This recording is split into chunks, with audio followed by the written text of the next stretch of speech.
Avi Meyer's Northtown Neighborhood News Magazine, a presentation of Sonny Hirsch and myself. Dial us up on the web, www.ntnm.org. At this point in time, I've already sent out my mailings for Jewish Chicago. Please feel free to contact me. The election issue will be coming out in early February, and of course, we try to cover all the political stuff we possibly can. And thank God we've had so many good requests and so many good people willing to show that we're not really dealing with the general community at all till after the election.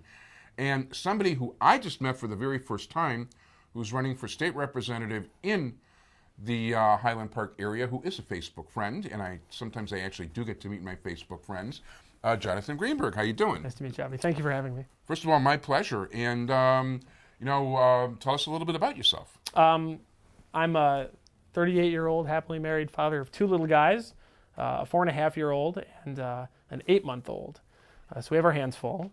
Okay. I was born and raised in Fort Wayne, Indiana, actually, so I'm not a native of the area, although I think one of the great things we love about living in Northbrook is that so many of our neighbors that they maybe move away for school, but they come back. And we love living in a place that we can hope that our kids will come back to.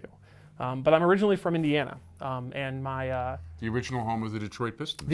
Fort Wayne, that's right, Fort Wayne Zollner Pistons, that's right, but I'm a Bulls fan, always have been. Cool. And actually, my grandfather of blessed memory went to Lane Tech High School from Chicago and turned me into a lifelong diehard Cubs fan, Cool. which is how I came to want to be in Chicago. I spent my whole misspent youth wanting to be in Chicago, huge Cubs fan, and it wasn't just because of the Cubs. I mean, eventually I started coming to games. My father took me to Cubs games at least once every summer, and I fell in love with the town. So my academic and work career took me in a different direction. I graduated from Indiana University in political science and then got a master's degree in public administration. I went to work for the Indiana Department of Commerce in business development, bringing new businesses into the state of Indiana and helping to grow and expand the ones that were already there. Working for a Democratic administration, Lieutenant Governor Joe Kernan, who I still consider a mentor. And then I decided I wanted to go to seminary. So I spent the first year of seminary in Jerusalem, 2001, 2002. I was there during the height of the Second Intifada, the terror war against Israel. And then I came back, and after I was done with seminary, I decided that I wanted to work for the American Israel Public Affairs Committee. So I went to Washington and started working for AIPAC. And as you know, it's one of the top advocacy organizations in Washington. I was honored to work there. And actually my favorite Jewish political advocacy organization. Mine too. And my wife and I actually are still members. We joined on the way out the door. And but I worked there for 5 years. They transferred me to Chicago to be the Midwest political director. That's how we finally ended up here. Cool. We jumped at the opportunity. We settled in Northbrook, bought a home. We're active members of our shul. Yeah. I had to leave AIPAC in order to run, but those years still mean a great deal to me. And now we want to, Illinois has been very good to us so far, and we'd like to pay Illinois back by helping fix some of the problems here, which are, as you know, significant. Very significant. And by the way, I'll also point out, you told me beforehand that you're looking for day schools for your kid, and being a day school graduate myself, I'm very big on kids getting a Jewish education. I think it's very important. So are we. And you can give me the hard sell on your favorite day school when the cameras are off. Okay, so. You got it. So anyway, no, the AIPAC background, I didn't know about that. That's very cool. And by the way, I should, because your name was so familiar, and that's probably why. Maybe, yeah. Yeah. So tell us about the district. The district is, I actually don't live in Highland Park, it's Northbrook. I'm sorry about that's okay. that. We're a little bit south, and that's okay. It's not like you need a passport to go to Highland Park, so Northbrook is the eastern end of the district. It takes in... By the way, that's better, because don't actually play in Highland Park, but we do play in Northbrook, so... Oh, there you go. So I'm sorry. Hello to everyone in the district. It takes in Northbrook and Glenview, parts of Northbrook and Glenview. Yeah. And then a bunch of Wheeling townships. So Mount Prospect, Prospect Heights, a big chunk of Wheeling, some of Arlington Heights, some of Buffalo Grove, and then a few precincts in Vernon Township and a few precincts in Palatine Township. But it's a totally redrawn district. It's 60% new precincts. Interesting. So it's a very new place. Other than Palatine, I think we're seen in every single town you mentioned. Excellent. So yeah, that works out for me too. Good. So in any event, so if you're going to run for office, what made you focus on state rep? The problems that the state has. Yeah. And it started really with the tax increase about a year ago. The last day of a lame duck session, they required the votes of a handful of people who had just faced the voters and lost to pass a 67% personal income tax increase, a 47% corporate income tax increase. I thought that was an abominable way to run the state. Not just that it was bad public policy, although I think it was terrible public policy, which I think is borne out in over 100,000 jobs lost in the last year. And by the way, that's a good point. Is on your way in from wherever you're, no matter which direction you were going, you passed by a place called Klein Tool at Toohey and McCormick, which has been around for about 60 or almost 70 years in that location. That is relocating to Texas. And even though they don't officially say it, it's pretty obvious. They're closing down everything in Illinois except for 2 small plants. Yeah, well, that's an all too common story, and we need to fix it.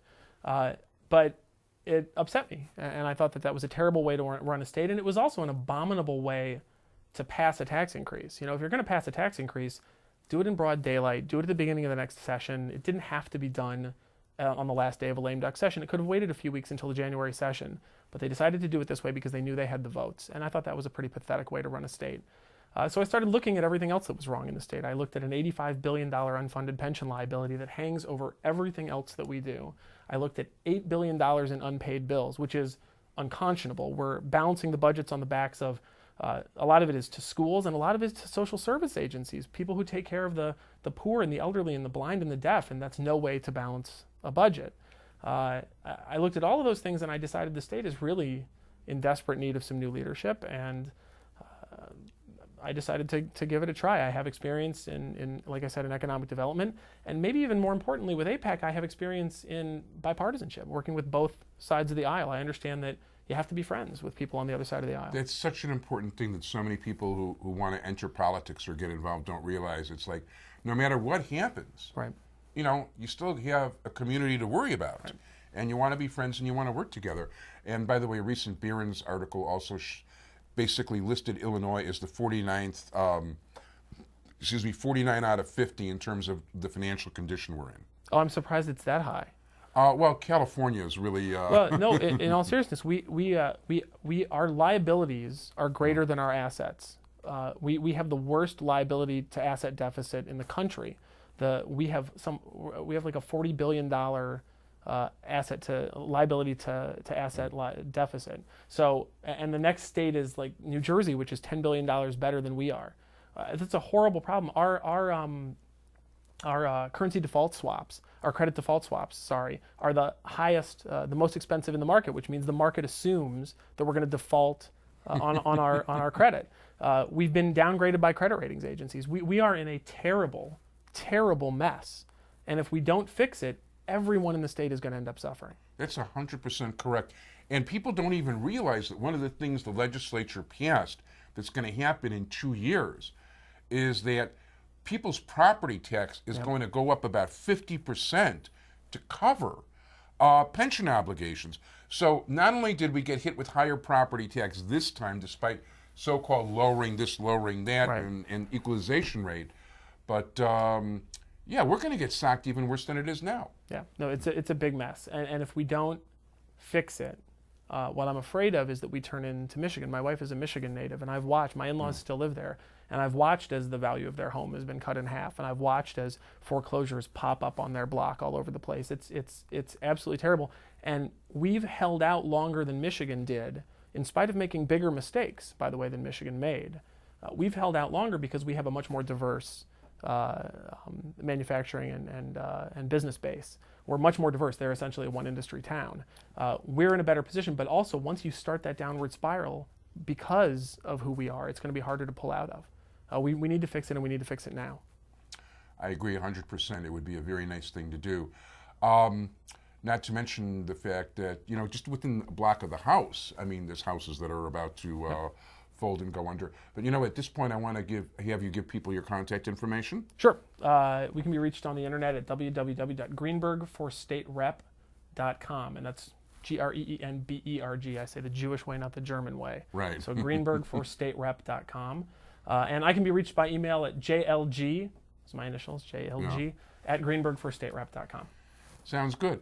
I want to thank you very much. I'd like to have you back on again before the election, if that's okay. I would love it. And I want to wish you all the luck in the world in your campaign. And hey, if I lived there, I'd vote for you. And even if I don't live there, we'll see if I can. No, and you can always move. We'd love to have you in Northbrook. By the way, considering real estate values here, you have no idea how much I was in Northbrook. We have right now. a great show. Come to Young Israel. Yeah, you're right about that. There are some really great shows Come over visit. there. Anyway, Jonathan, thank you so much, and good luck in the Great. campaign. Thank you. Okay, be well.